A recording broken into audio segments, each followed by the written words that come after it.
अल्हम्दुलिल्लाह रब्बिल आलमीन सलातो वस्सलामु अलैका या रसूल की अम्मा बाद फाउज़ बिल्लाहि मिनश शैतानिर रजीम बिस्मिल्लाहिर रहमानिर रहीम।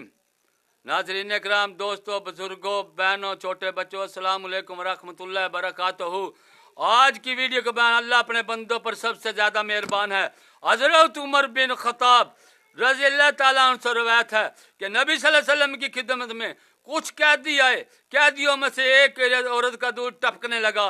वो कैदियों में से जिस बच्चे को पाती इसे लेती और अपने पेट से चपकाती और दूध पिलाती।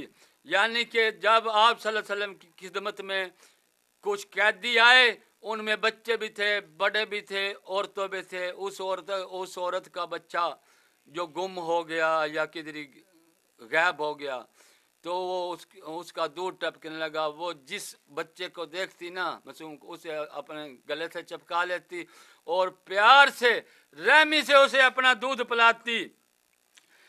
ये देखकर हमसे नबी सल्लल्लाहु अलैहि वसल्लम ने फरमाया, बताओ मेरे साहबा, जो ये माँ अपने बच्चे को क्या आग में डाल सकती है? हमने सब ने अर्ज किया, या रसूल अल्लाह सल्लल्लाहु अलैहि वसल्लम, ये माँ अपने बच्चे को आग में नहीं डाल सकती। ये माँ अपने बच्चों से जितनी मेहरबान है। आप सल्लल्लाहु अलैहि वसल्लम ने फरमाया, मेरे साहबा, जितनी ये औरत अपने बच्चे पर मेहरबान है, अपने बच्चे को आग में डाल नहीं सकती। इससे कहीं ज्यादा, कहीं दर्जे अल्लाह ताला अपने बंदों पर मेहरबान है कि वो अपने बंदे को आग में नहीं डालेगा जो उसके बंदे हैं। अस्सलामु अलैकुम रहमतुल्लाहि व बरकातहू।